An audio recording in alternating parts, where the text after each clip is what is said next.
신명나는 우리 역사 시청자 여러분 안녕하십니까?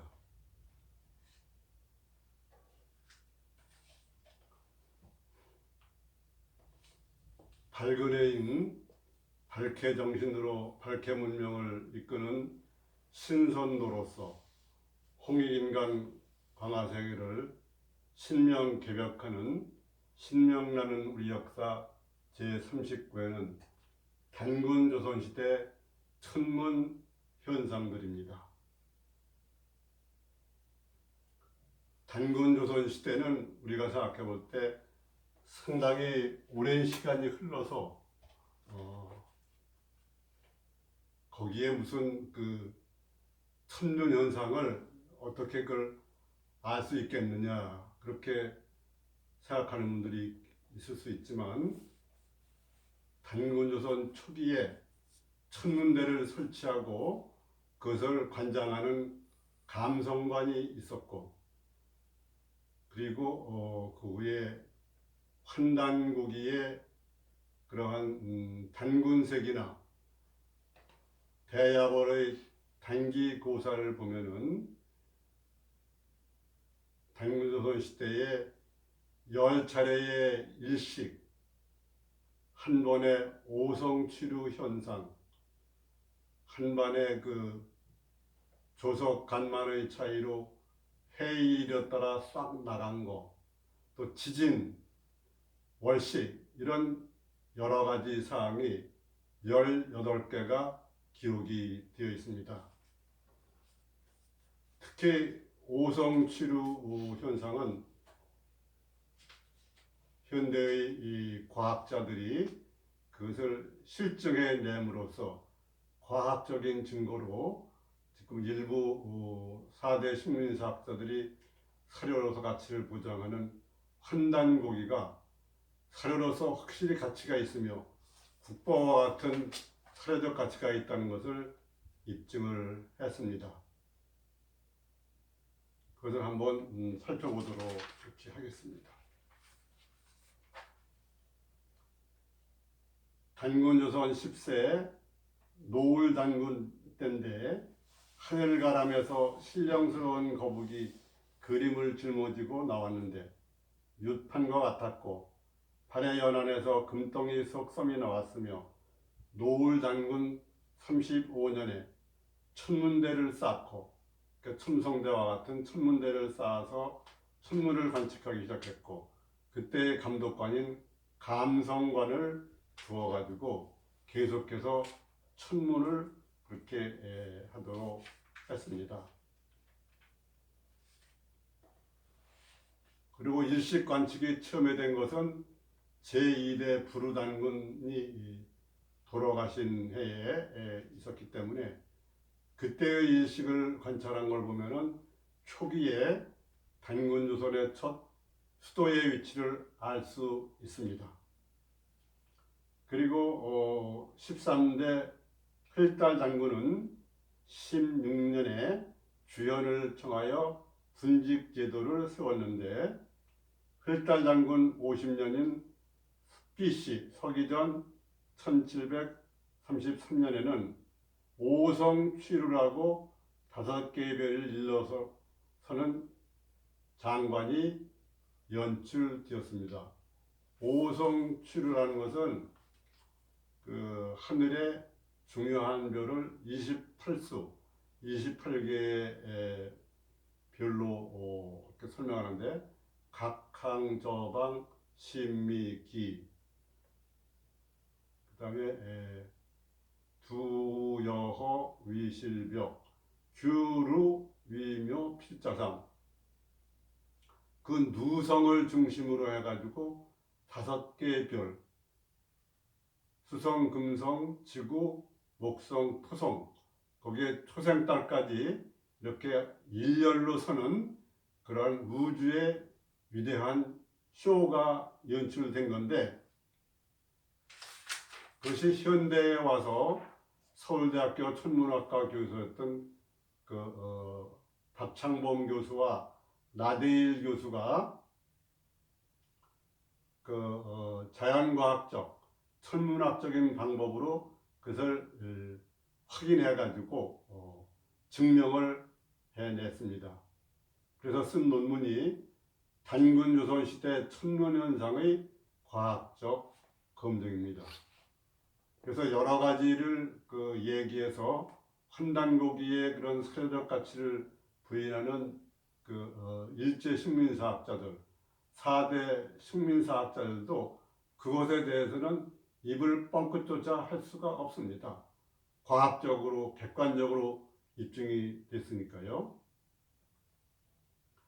환단고기는 고려시대 이암이 있었고 단기고사는 발해의 대야발이 편찬했으나 일부 4대 식민사학자들은 과학적 검증 없이 삼국사가 이전인 것과 후대의 조작 흔적이 있다는 것을 내세워 무조건 위서로 몰며 외면하여 연구조차 하려 들지 않았습니다. 확증 편향이 있어가지고 우겨대는 거죠. 박창범 교수는 이를 딱하게 여겨 두 책에 기록된 오성치루, 일식 등 천문기상 현상이 실제로 당시에 존재했었는지를 천문학적으로 연구 검증했다. 일식은 2대 불후단군 때부터 마지막 40줄 때 고열가 단군까지 있었습니다.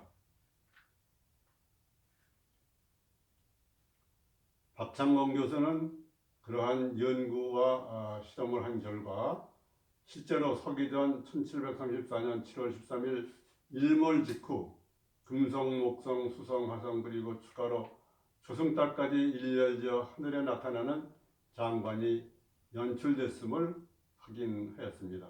나데일리우스 같이 한 거죠. 박창범 교수는 이 같은 현상을 우연히 맞출 확률은 0.007%에 불과하며 책의 조작 여부에 관계없이 환단고기는 역사적인 사료로서 가치가 있다고 확인을 했습니다. 17세 고을장군 6년에는 큰 가뭄이 들어 단제가 기우제를 내리자 큰 비가 수천 리에 내렸으며 42년에 청동기로 잠오전이라는 화폐를 부어 만들었으며 50년 사방이 관리를 보내 호구를 조사했다. 이렇게 되어 있습니다.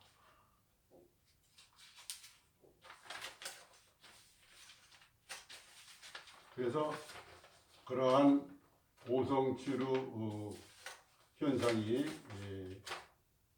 있었을 뿐 아니라 왕검단군의 맏아들인 분우단군 58년 BC 2183년 일식을 일어난 것을 했는데 이 부분에 관해서는 세계 환단학계에 계시는 천문학자 박석재 박사가 연구를 해서 그 일식을 통해서 단군선 최초의 수도에 위치한 백악산 아사달이 하얼빈이라는 것을 입증해 내기도 했습니다.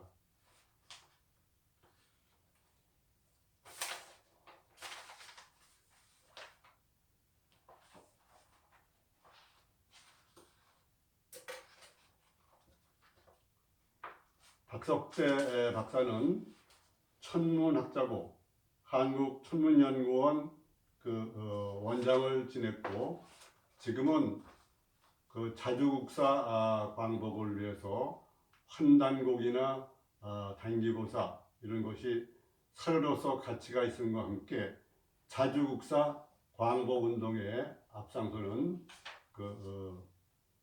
단체의 이사장으로 계십니다. 대한사랑이라는 그런 단체의 이사장으로 계십니다. 그 요약문을 보면은 일식으로 알아낸 첫 아사달의 위치 그렇게 되어 있습니다. 환단곡이 단군세기 무술 58년 제붕 시일 일식 기록을 분석했습니다. 천문 소프트웨어를 이용한 결과 부루단군은 단기 151년 BC 2181년 8월 30일 소개했음을 알아냈습니다. 그리고 그 당시 부루단군이 돌아가셨을 때 우리나라의 서울, 중국 장춘, 중국 하얼빈 등에서 일어난 그러한 일식을 분석한 결과 첫 번째 아사들은 하얼빈일 확률이 높다는 그런 결론을 얻어냈습니다. 현대과학 천문학이 빚어낸 그런 훌륭한 업적이다, 그렇게 말할 수가 있습니다. 그래서 여기에 나오는 이러한 사진들은 서울과 장춘과 또 그 하얼빈의 당시에 나타났다는 그러한 일식의 모양입니다. 이 일식은 이제 지구와 태양 사이에 달이 들어가서 해가 안 보이거나 조금 보이는 건데, 이 부루단군 때의 일식은 금환 일식이어서 그렇게 가장자리가 조금만 보입니다.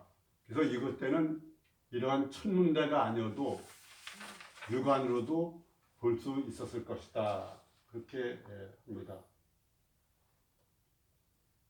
그래서 그러한 천문학적인 연구 방법으로 해가지고 부루 단군을 역할을 하셨던 그때는 그 수도가 중국 하얼빈이고, 그때 달의 해를 거의 다 가린 그러한 경우에는 맨으로도 판독됐을 것이라고 생각한다, 그렇게 썼습니다. 그래서 이 박석재 박사는 제1왕조 송화강하사다, 즉 단군 조선을 세 시대로 나누는 거예요. 단군 왕검 때부터 소태 장군까지를 22대죠. 그때까지를 제1왕조, 그 다음에 고 색불로 단군부터 44대 구물단군 이전까지를 제2왕조, 44대 구물단군부터 47대까지를 제3왕조라고 그러는데, 이 결론 낸 걸 보면은 제1왕조 왕검 단군이 세운 수도 송화강 아사들은 하얼빈이다. 제2왕조 고 색불로 단군, 색불로 단군의 아버지가 고등이라고, 고구려 때 두 신을 섬겼는데, 한 신은 바로 이 고 색불로 단군의 아버지인 고등신이고, 또 한 분은 부여신이라고 해가지고 자기 어머니 유화 부인을 섬겼는데, 그 제2왕조 백악산 아사들의 그러한 수도의 위치는 지금 만주의 장춘이고, 제3왕조 구물단군이 세운 그러한 수도 장당경 아사들은 지금의 개원이다, 이렇게 얘기를 했습니다. 그러니까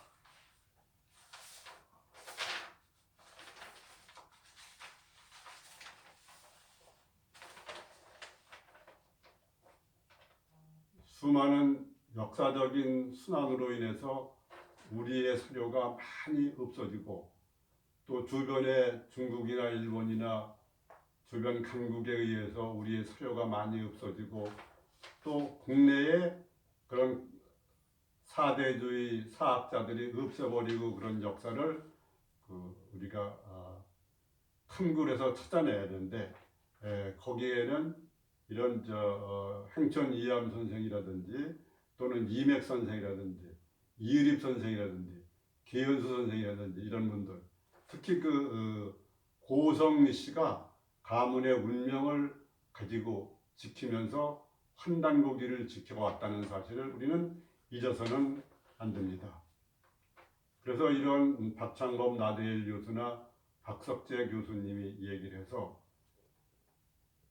단군조선 최초와 이왕조 사망조의 수도가 어디였다는 위치도 알아내고 또 헐달장군 때 하늘에 오성취루 현상이 장엄하게 펼쳐졌다는 것을 과학적으로 입증함으로써 환단고기가 사료로서의 가치가 많이 있다, 이렇게 말할 수 있습니다. 저는 2004년경 신명나는 우리 역사를 내면서 이 환단고기가 사료로서 가치 있는 것, 그것을 오성취루 현상을 비롯해 가지고 23가지 근거를 들어서 환단고기가 사료로서 가치가 있다, 이런 것을 책에다 썼습니다. 대륙민족의 영광사와 환단고기라는 그러한 제목으로 썼습니다. 그것을 간추려서 중요한 것만 얘기하면은 이 오성취루 현상이 하나 있고, 또 하나는 발해문왕 대음문과 연호가 대응인데 이것이 다른 책에는 하나도 없었습니다. 환단고기에만 있었는데 1949년 중국 길림성 화령현 용두산 정효공주 묘비에서 발해문왕 대음무의 연호가 대응이라고 나와가지고 그게 확인이 됐습니다. 세 번째는 다른 데는 없는데 고구려 장군 이정기가 중국 산동성을 비롯한 10여 개 주에 대제라는 나라를 세워서 4대 58년간 통치했다는 기록이 나오는데, 이것이 현대에 와서 고구려를 위하여 쓴 김병호 선생님이 실제 탐사를 해가지고 이것을 사실이라는 것을 이렇게 확실히 했습니다. 그 다음에 네 번째는 우리나라 중서부에 있는 강화도 만이산 삼성단인데, 환단고기에 보면은 단군조선 때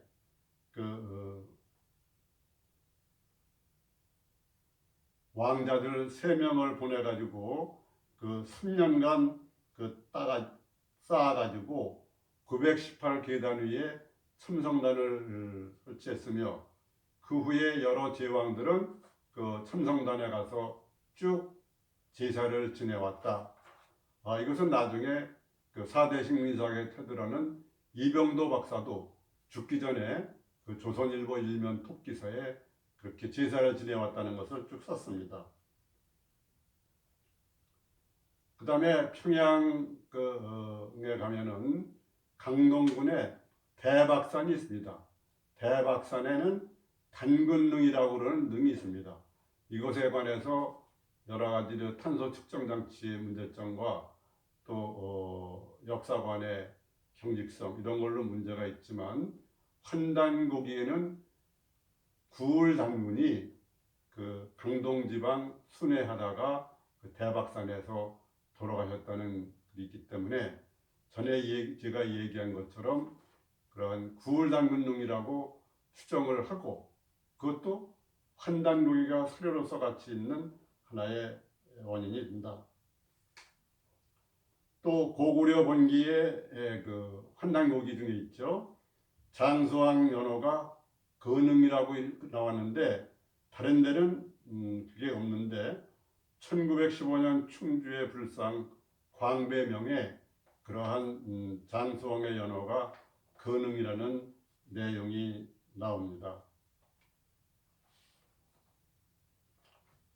그 다음에 환단고기에는 연개소문의 조부가 자유고 증조부가 광이라고 나오는데 다른 데는 그런 기록이 없었습니다. 다만 1923년 중국 낙양의 북망산, 사람이 죽으면은 북망산에 묘를 쓴다고 그러죠. 거기에 연개소문의 아들인 천남생의 묘지에서 그 조부 자유와 증조부 광이라는 것이 나와서 환단고기의 기록이 맞다는 것을 얘기했습니다. 또 하나는 국사학계의 태도라고도 그러고 일제식민사학의 태도라고 하는 이병도 박사가 국사찾기협의회 김세환 선생님의 권고와 그 친구인 서울법대 초대학장을 지내신 최태영 박사의 권고로 해가지고 1986년 10월 9일 한글날 그 참회의 글을 조선일보 일면 톡 기사로 썼습니다. 그것은 단군조선의 역사가 실사고 단군왕검은 실존 인물이고 그리고 그 역사적으로 나라의 임금들이 그 만이산 첨성단에 올라가서 개천절에 제사를 지냈다든지 이런 이야기를 쓰고 참여하면서 얼마 있다 돌아가셨습니다. 그렇게 쓰니까 이병도 선생을 따르던 제자들 중에 입장이 난처해지니까 그 이기백 교수가 찾아가서 선생님은 돌아가시면 끝나지만 살아있는 우리는 어떻게 해야 되느냐고 항의를 했다는 얘기도 전해지곤 했습니다. 그게 식민사학자들의 운명이죠.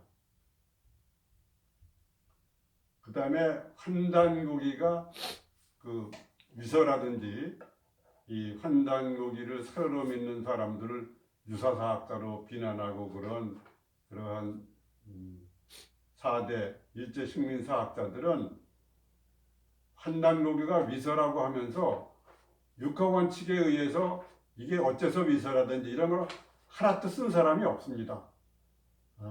그리고 또 최근에 발해연안 문명, 또 요하 문명, 홍산 문명 이런 것이 중국 문명이 아니고 우리 동이족의 발해 문명의 하나가 발해 문명이다 이렇게 나오면서 그 홍산이나 또는 무화량에서 고음 토템으로 남녀 조각상이 나오고 그런 것이 발견되는 것도 그런 환단고기가